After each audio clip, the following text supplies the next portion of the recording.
Hello, Shemai Croeso, and welcome to the Welsh Politics podcast, where we look beneath the surface of what's happening and why in Welsh politics. And I'm joined, as usual, by Professor Laura McAllister, Professor here at Cardiff University, and Lauren McEvatt, Conservative pundit, and I'm Lee Waters, a member of the Senedd. And like any self-respecting podcast, we think we should invite viewers and listeners to send in their questions. So we've had a few over recent weeks that we're going to start working our way through over the next couple of episodes. So the first one comes from Sian, and it says, what does the COVID inquiry report tell us about Wales and how the pandemic was handled? Is there any justification for not having had a COVID inquiry specifically for Wales? Laura, what's your take on this? Take the second one first. The answer is no. I don't think, and I've maintained this stance throughout, there's any justification at all for not having had a specific COVID inquiry for and about Wales. I've been lectured on why that was inappropriate by several government ministers, by the way, but I haven't changed my mind on that. And the reason is you can't have it both ways. I think we made quite something of the decisions that we made differently, not always that differently actually, but timetable-wise and approach-wise. We also kept making the point that this was within the remit because, of course, it was a public health matter within the remit of the devolved government. And therefore, we had the autonomy to potentially depart from decisions that would be made by UK Govt.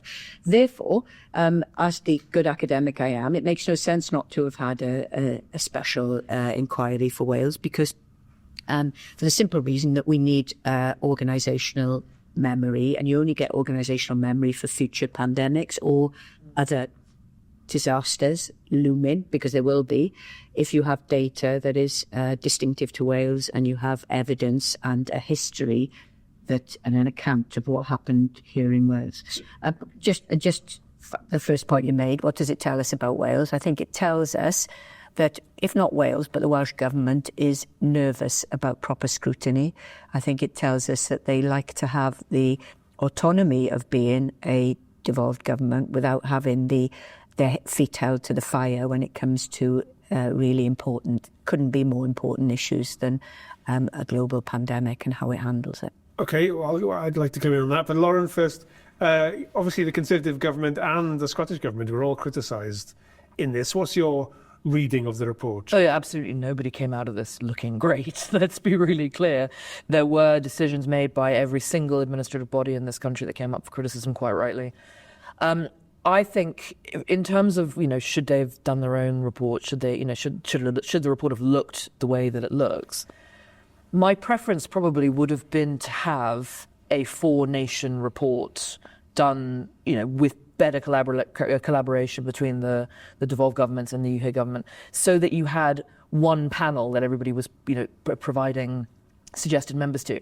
Because I think that the resting knowledge that panel then gains over the course of an inquiry is massive, and actually the level of scrutiny may have been improved by having that same panel operate across all four, but that very clearly was never going to happen.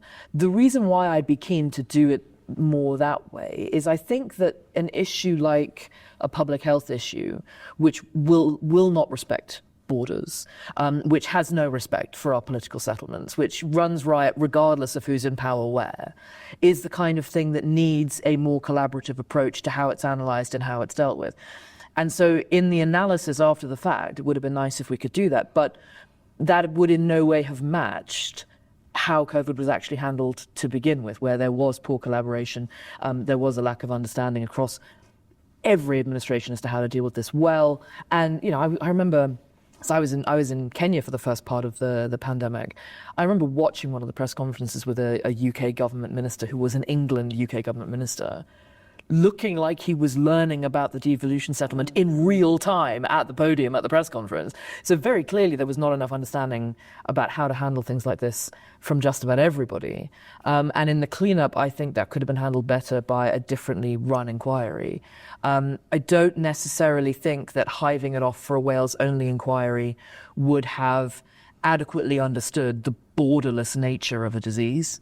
And the need, particularly in Wales and England's relationship where the border is so close and there's so many people who need to go across it so regularly, I'm not sure that hiving it off would have been good. Before you come in though, Lee, because this is a germane point to that, I understand that entirely, but that would make an argument for this being dealt with on a European basis, for example, because there are no borders between Germany and Belgium and Luxembourg and France and the Netherlands and so on. So I get that, but obviously it's not so much about the report or the inquiry being specific to Wales. It's more about the fact that, for me, you simply can't have your cake and eat it. You can't on the one hand talk about and consistent. Being logical and consistent, which is dangerous, utterly dangerous. But what it does tell us, Lee, I know you're going to come in with some different points here. What it does tell us, as Lauren said a moment ago, is a complete ignorance of the nature of a multi-level governance system in the UK, specifically, but not exclusively. I suspect Scottish and Welsh officials found some areas that they weren't quite sure about in this process. But the nonsense of shared governance was exposed for what it was, nonsense. The mutual respect agenda that people keep quoting when we talk about IGR, intergovernmental relations, was shown to be nonsense. Interparliamentary relations were shown to be nonsense. All of that was exposed, wasn't it, in the midst of a global pandemic. Right, well, there's lots to unpack there. And unlike you, Laura, I wasn't in Kenya. I was in the middle of this. I was a minister in the Welsh Government throughout this and attended all the main cabinet meetings. So I think there are two bits we've talked about here. One about the inquiry and one about what have we learned of how COVID was handled. So on the inquiry, I agree with you, Laura, we can't have it both ways point on should there have been a Welsh inquiry. I guess the very significant counter-argument to that, and that's not one Mark Drakeford ever made, but I always felt it was driving its argument, it's just practical terms. If we had run our own inquiry, it would have swamped and sunk the Welsh Government. We just simply did not have the capacity, the bandwidth, the resources to do an inquiry as well as doing the whole recovery COVID piece. We've discussed previously, and I discussed in that podcast I did at the Fifth Floor about the pressure the Welsh Civil Service is under. It's only just keeping its head above water. And the amount of time and effort that's gone into just servicing this inquiry, just from a Welsh point of view, as a UK inquiry, is huge. Running our own, I just think, was a non-starter. I don't buy that entirely. And by the way, that was the argument that Vaughan Gething used, certainly to me, and I think publicly, for not having a Wales-specific inquiry. I think there could have been, I don't want to use the term lighter touch, because I think that's quite insulting, to what needed to be done. But I think there could have been a more effective disaggregation of policy approaches and data and returns and impact, which wouldn't have swamped the Welsh state, if you like. But we would have had to be very clear about what we were doing and what we weren't doing as part of it. I mean, I think one of the things that could have been a good idea, and again, this sort of goes to the instinct of some bits of Welsh Labour to never to always do their own thing, or to brush things under the carpet. I think there was genuinely room for going to the UK government and saying we want a much bigger portion of the COVID inquiry to be looking at us. Here's the things that we would do on our own, but don't have the capacity to do. Well, we did get that agreement for the Brandis-Hallett model. The reference were signed off by the Welsh But I don't think they pushed hard enough for a wide enough.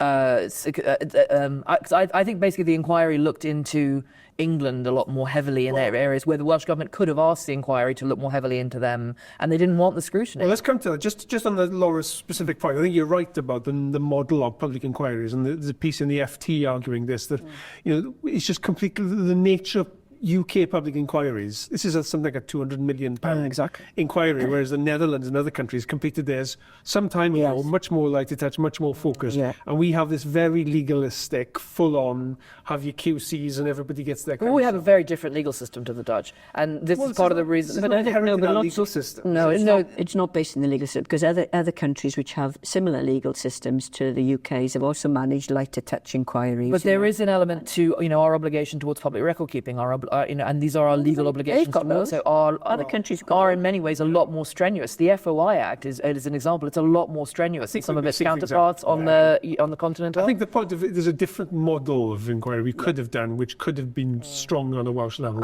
is fair. And you appreciate you were in government at the time, Lee, but the sense that all of us outside had was that the barriers had already been put up against anything distinctively Welsh by Welsh government. And that's where I have issues, not with the issue about cost, because had we gone down the full-blooded public inquiry route, of course it would have stifled anything else for that period. But there were other models that we could have pursued, but it was very clear, it was made very clear that this wasn't what Welsh government wanted. And perception is everything in politics. And the perception that gave, not just to people who'd lost relatives during COVID, but to all the rest of us. No, I think that's fair. Was that you weren't up for scrutiny. You as a government weren't up for scrutiny. Well, I think there certainly was antibodies put up very early that we shouldn't have a separate Welsh one. And that was never really openly discussed. And I always took it as a practical response. Just we wouldn't have been able to keep all the plates spinning whilst doing that. That was my take on it. But, just to give you a little bit of insight on what this inquiry is involved, so those who called to give evidence, and thankfully I wasn't, because I think the re-traumatizing process of having to go through that is quite significant. Great. But, there was a whole legal team brought into the Welsh Government externally to support the ministers and the officials who were having to give evidence. You had to do a whole process of a very long and detailed witness statement. Then if you were called, you had to do another whole set of preparations. So poor old Mark Drakeford and Vaughan Githin, who've been called to each module, I think, the level of time and genuinely trauma of revisiting all this. The thought of looking back at emails from 5 years ago, I just don't want to go there. I've tried to forget as much as I can of what happened. I think that there's a misunderstanding that exists about the nature of the history of how the UK has always done this. One of my favourite commissions of inquiries to look into. No one ever. Yeah, I know. I'm a massive talk. Let's just roll past that. During the First World War, the Commission on the Dardanelles was set up, which is looking into the Gallipoli campaign. Yeah. And that sat from 1915 to 1919. That's only one of the campaigns within the First World War that triggers a 4-year inquiry. And that's before the advent of email. That's when everyone is far more judicious about how much they're putting in writing because they don't have, the technology to be pinging off 700 emails a day. And that's still 4 years. So I think the UK has always done inquiry. It's how the British state has always learned, by sort of machine learning. And I think that there's a misunderstanding that these things take too long or too expensive now, and that's new. It's not. This is always how we. Yeah, but it's not the only model, I think, is Laura's point. Yeah. And that's your point, Laura, that the Welsh Government should have pushed the UK inquiry to have a more multilateral approach. I think that's also very interesting because it was a very Anglo-centric point of view they took. The questioning of Welsh ministers was very perfunctory.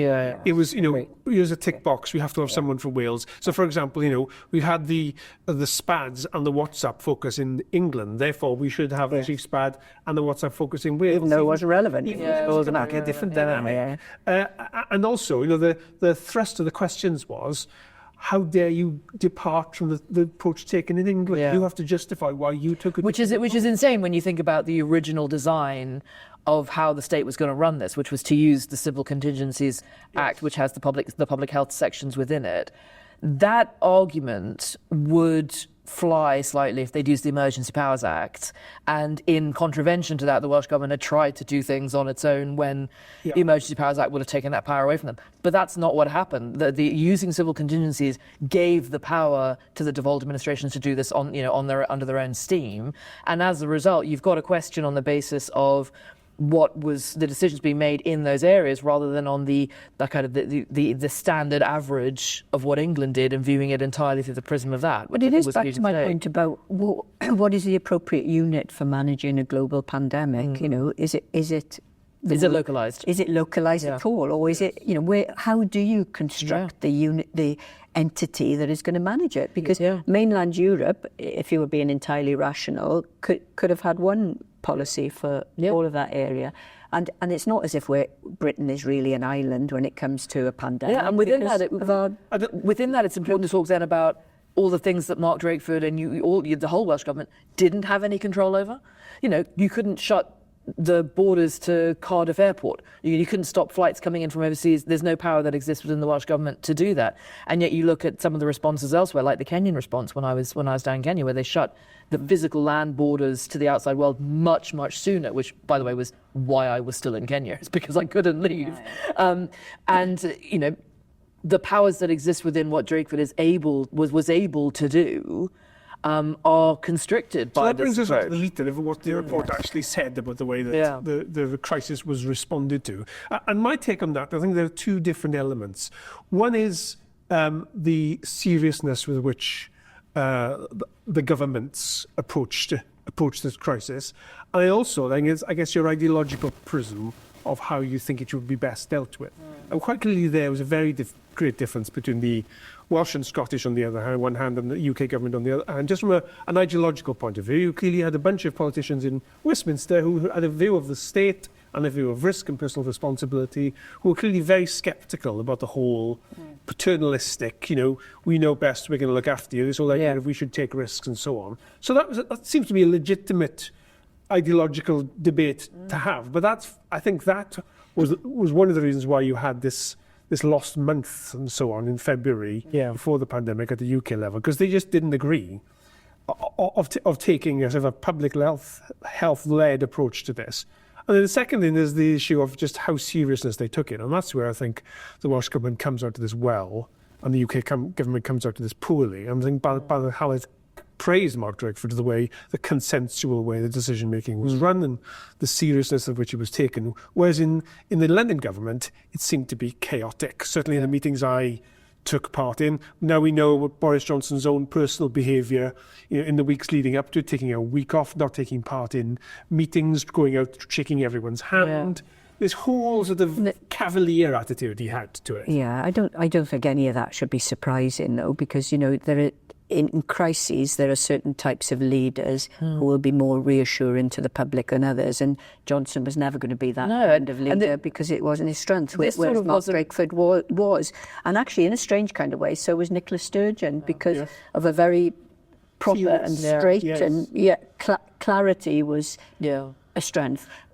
Johnson was never going to be able to do and that. It doesn't really speak to his sort of character. The idea that there wasn't this idea that Boris needs a good war somewhere. Like he'll be a sort of Churchillian leader in a wartime. This is not the war that suited his character at all, because what would have suited him is something where there's a national, national morale thing, but that crucially gets everybody literally gets everybody physically coming together, which was of course the one thing that was not allowed to happen under a crisis like this, is you had to hive everybody off individually, which is so anathema to his type of character as a person. Well, that doesn't get him off. No, it doesn't get him off. I'm not saying this to absolve him of anything. I'm saying that the kind of leaders that you elect and the rationale for electing them doesn't necessarily translate across every single issue that's going to hit their desk. No. And I think that there are some things that would have hit Nicola Sturgeon's desk, she probably would have been quite poor at, and this wasn't one of them. But I mean, my experience of leadership, and I'm not a politician, so I say this from a different perspective, is that most of what you're forced to do is outside your comfort zone and makes you do things that you wouldn't do naturally. And the problem we have here is that Johnson was either incapable or unwilling to move into that space where he was doing things that were protective and offering reassurance to the population. And it was interesting the point you made, Lee, about how the different leaders behaved, because if you look at the research that was done on this as well, they were very well received in each of the countries. Yes. Actually, I mean, you look at the 2021 Senedd election, I think that would have been a different election had COVID not happened. And Welsh people were happy with most of what Mark Drakeford did. And obviously there was a very vocal group who were very unhappy, but the research showed that most people were comfortable and wanted very strong approval ratings. Exactly, huge approval ratings on the policies. And yet all those approval ratings holding up in the longer electoral term, because there are loads of governments around the world who are not being re-elected, who were the people to lock them down. But it's the longer distance that's showing that, because again, 2021, Boris has a very good election year. 2024, all of that goodwill disappears for the Conservative Party in government, and it's not necessarily entirely to do with Liz Truss. A lot of it will be to do with the longer-term impact of having locked an entire country. What strikes me with the report, and my experience of living through it, is that a crisis hit. Now, you may say it wasn't the right crisis for him, but he was the Prime Minister when the crisis hit. He did not engage with it seriously. Baroness Hallett's report is quite critical of Dominic Cummings. We've heard Gito Harry, one of Boris Johnson's remaining outriders, saying on Sunday's supplement with Vaughan Roderick immediately the weekend after the report coming out that Dominic Cummings was a psychopath. And that he was to blame for the chaos. And yet there's an awful lot that's come out of Dominic Cummings' evidence, which if you really drill into the written stuff he put in, is incredibly informative about the dysfunction of government. So he was putting out into the public domain so much of the dysfunction of absolutely, but Van Hallett in particular names him for misogyny and sexism, which is never acceptable. However, if you read into the evidence he provided, he is one of the most willing to be honest about the failures of the system that he was witnessing in the room, of people not talking to each other, of scientists throwing their weight around when they were wrong. And there's a lot of the dysfunction that existed there, which there is an argument, had Boris Johnson and Dominic Cummings remained friends, might not have made it into the public domain, because he might have written very different evidence. Yeah, but let's wait a second here. I mean, I think the culture of a organisation is absolutely fundamental when it comes to crises. And, we've heard lots in the report about the dysfunctional culture in Number 10 and in other relevant units around Whitehall. So we know about that. I don't think I buy the kind of Dominic Cummings line, which is, this is a dysfunctional environment, that I'm going to come in and be iconoclastic about it, because all that does is worsen it, really. Absolutely, but I think what's interesting about what he does say is you then look at what the UK government had done in the preceding years to prepare for an event like this. And poor Mark Hancock, who I will not feel much sympathy for on many scores, but on this I will, in the health department, opens the big drawer marked pandemic preparedness exercise, and the entirety of Operation Signet is utterly unusable for the situation that presents itself. And when you're then having to completely redraw the roadmap over the course of a fortnight, and a huge chunk of that. So his logic behind the vaccination program and how he designed it was because he watched the film Contagion. There wasn't anything in the report from the preparedness exercise that actually. But doesn't that take us back to the absence of a Welsh inquiry? Because if devolution continues to develop and additional powers are acquired, and if there is another global pandemic in the future, where will be the hard when exactly? We know it'll happen.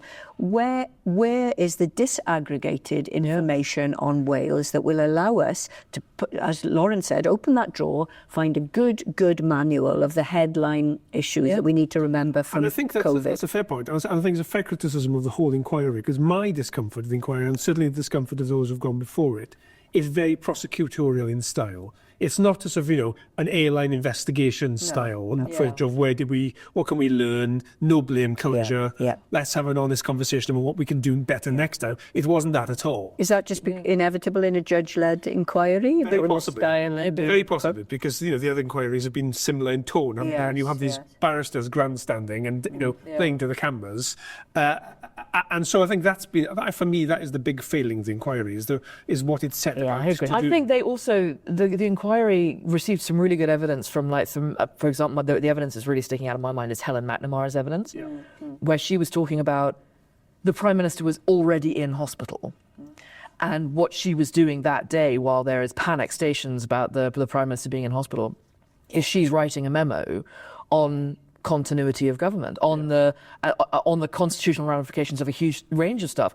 The idea that you would have an exercise that precedes COVID as a pandemic preparedness exercise, and nobody thought to have a constitutional expert write a chapter on any of that. That's one of the recommendations, to have succession plan. And nobody thought, my gosh, in a public health emergency, the Prime Minister might get sick.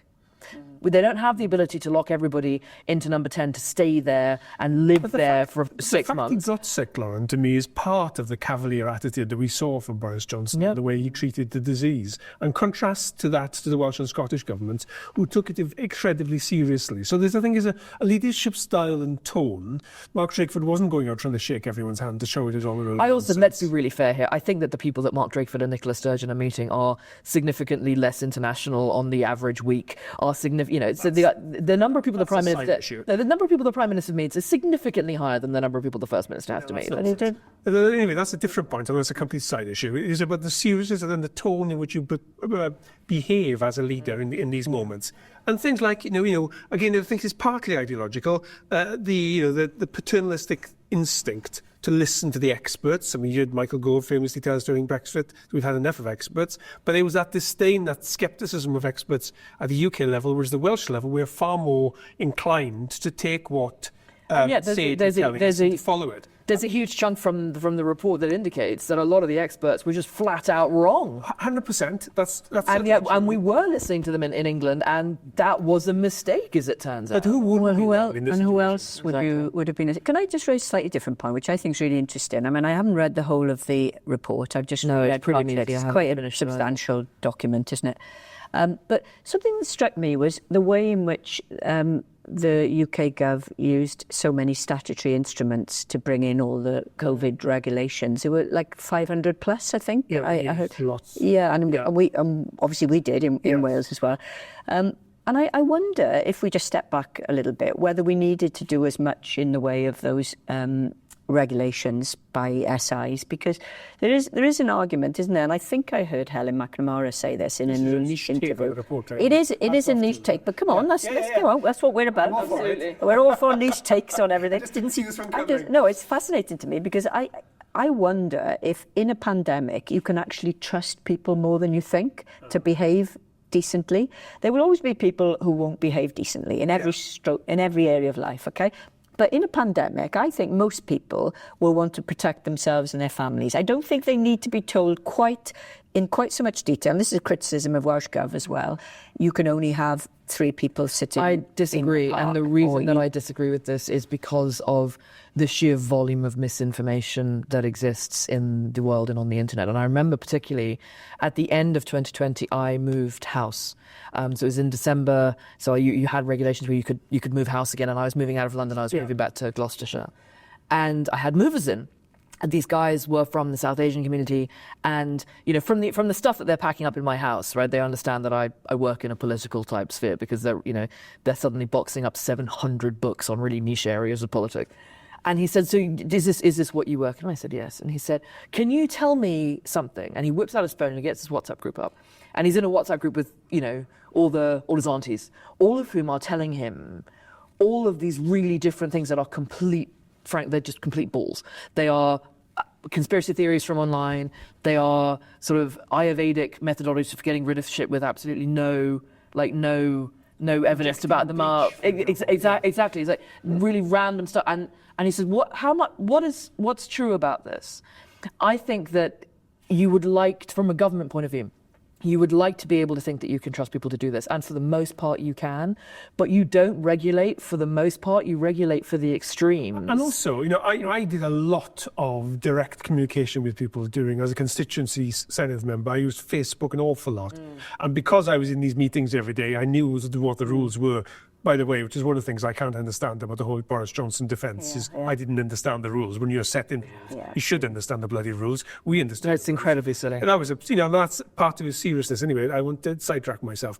But I was getting dozens and dozens and dozens of questions a day from people asking me, what can I do? What's the rules say about this? So what was interesting about the culture of people in that extraordinary period is lots of people wanted to be told what to do. They wanted safety, the protection of an authority figure is telling me. I can remember someone saying to me, can I go to the Tesco in Bont all the way to Llanelli? And I sort of said, well, of course you can. I get that. And I had no authority. But I think it was the minutiae of the regulations as well, which is why there were so many, obviously, but 5 miles, 2 miles, 3 people, bubble, not bubble. I get the point about headline advice because you counter some of the misinformation that's out there.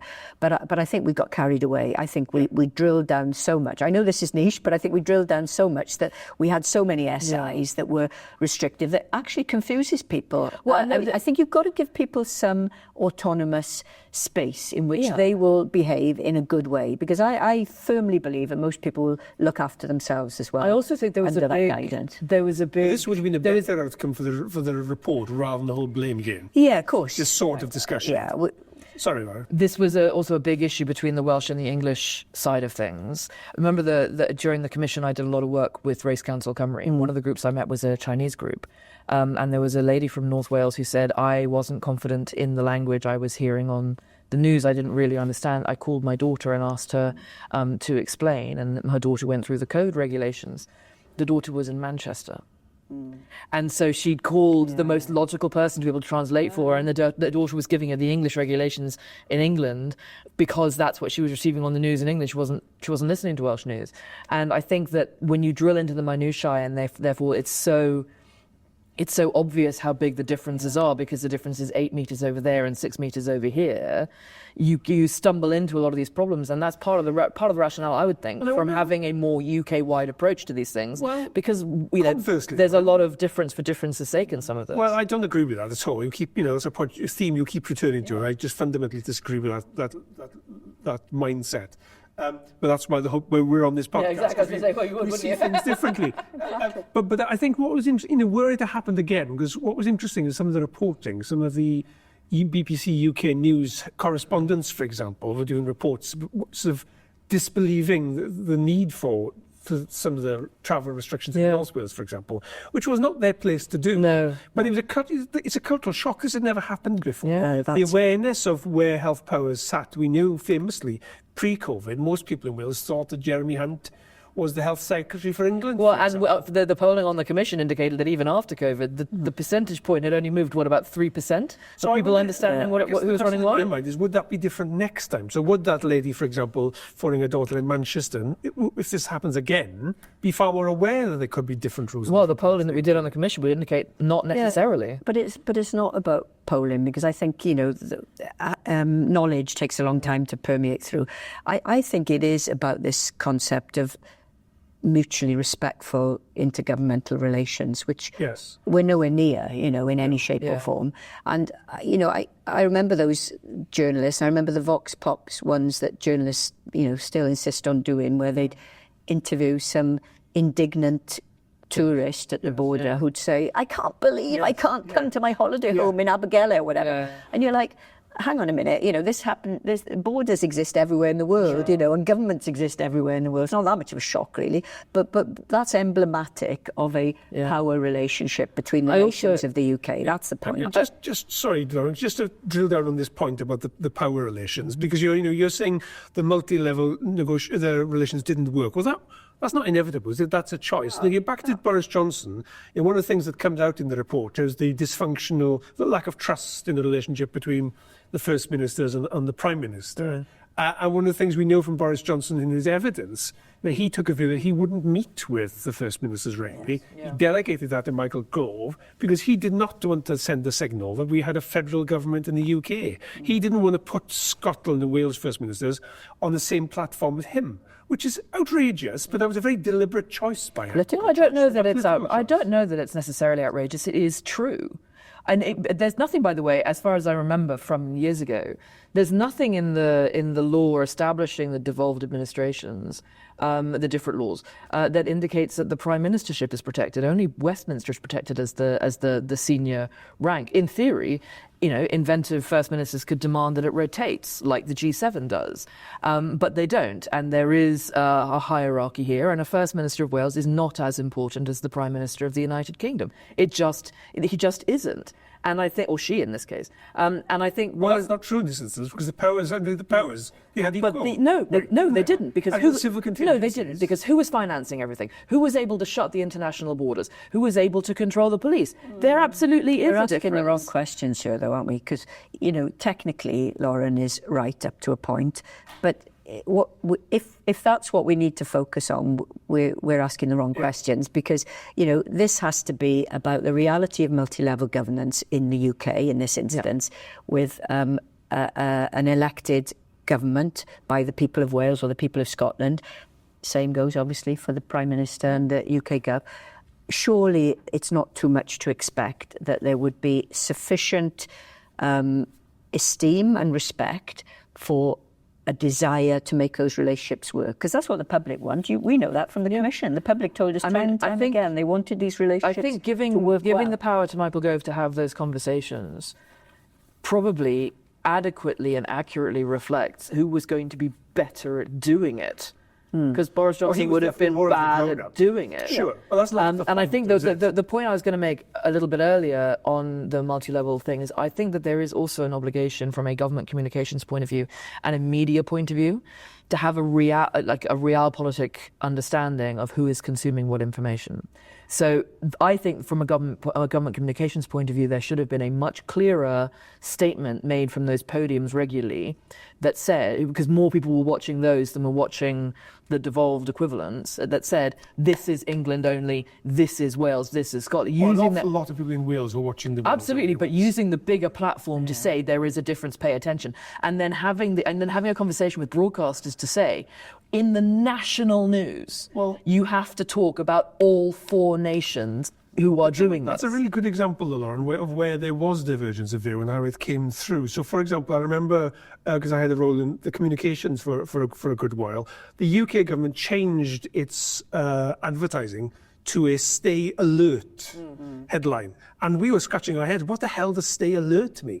People were telling us, and the polling was telling us, the clear information, they wanted advice, which was stay home, don't go out, keep things to a minimum. And the UK government, wanting to send the signal that they were now becoming a little bit more relaxed about it all, said stay alert. And we didn't sign up to stay alert because we thought it was bollocks, frankly.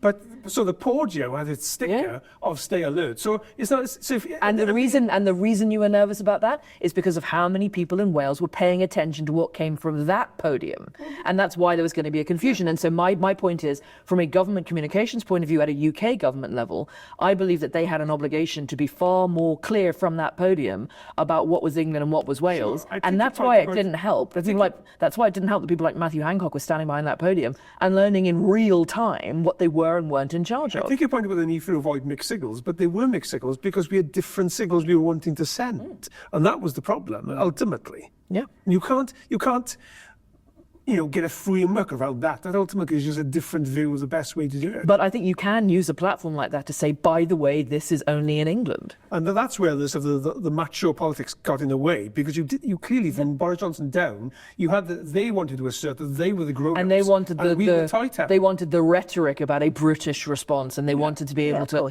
And this is why you have genuinely people working out in real time that they are an England-only minister, having had it almost never occur to them previously. And it's not a very pleasing recognition that for a UK minister to suddenly find that he or she is it. Well, and therefore ranks technically lower than those who are UK-wide ministers, defence, foreign office. It's a reiteration. Psychology of that. Yeah, is the psychology. And That's really, I found really interesting. Careful of the emperor's clothes and so on. But when I would attend UK sort of cabinet committee meetings, because we were joining every day. There was a cabinet committee meeting chaired by Michael Gove usually, and the devolved ministers would sit there alongside the Home Secretary and the Business Secretary and everybody but the Chancellor and the Prime Minister. And we would have our chance to get our issue on the agenda. And the contrast between the meetings we were holding, which were serious meetings, they were daily, they were considered, and these meetings we were joining at the UK level, which frankly horrified me because they were so superficial. And every sort of cabinet minister was doing a little posturing. I can remember Gavin Williamson sort of sitting in front of the screen, like he positioned himself to appear on the 10 o'clock news. But it was all so... Probably as a setup for the 10 o'clock news. Yeah, but in terms of, you're saying the UK government should have taken charge and they were the grown-ups and, they were... No, that's not what I was saying. What I was saying was, from a communications point of view, I think they had an obligation to be more open about what the differences were because they had the bigger platform. That they were more interested, in my view, and I'm being highly partisan here, but in my experience, they were more interested in posturing and asserting their control than they were taking the issue seriously. Well, that's a problem that if you look back over the last 14 years of Conservative governments in Whitehall, we've had an are we a PR operation or are we a government problem? Well, we've got no control group, have we, on this? This is a problem to assess that. I mean, take the point you're making. It's an interesting debate, though, isn't it, to see what... They didn't trust you I wonder what would have happened if it had been a different Prime Minister, if it had been Theresa May, for example. Well, she would have been much better. Yeah, well, that's what we all assume. But would the UK government have approached it in this way? Yeah. Yes. Would there have been quite... And yet, would that respect have cut both ways in that scenario? Nicola Sturgeon was leaking everything. She was leaking like a colander. And so a lot of the people in that room were posturing because what they were doing was hiding what was really going on because they didn't trust half the people they were in the room with. I don't think that's right. I know that's right. They absolutely didn't trust either Mark Drayton or Nicola Sturgeon to keep their mouths shut. Well, I think that's not right at all. I'm sure you're right about the perception. Yeah. But the idea that Mark Drayton and Nicola Sturgeon were leaking is not true. difficult to. Well, we can't prove that anyway. Actually, this would have been a good crisis for Starmer as well, wouldn't it? Don't you think? No. I think Starmer would have been... I think Starmer can't run a bath. No, well, I think Starmer would have been of the approach, let's look at the options here, let's evaluate the options. Sober, serious? In fact, yeah. Sometimes too ponderous, but No, I think Starmer would have spent the whole time on the phone to foreign leaders, which is all Well, he's we doing can in agree government. that Boris Johnson was the worst possible Yeah. Prime Minister to be in charge during a crisis. 100%. Okay, whilst tempers are still roughly even, why don't we draw that to a close? We're still going to be, over the next couple of weeks, we're going to be doing more of these pods where we're going to be responding to listener and viewer questions. So if you have any, please do get in touch with us. Remember to follow and subscribe to the pod so that you don't miss an episode, and we look forward to you joining us very soon on the Welsh Politics Podcast. Diolch.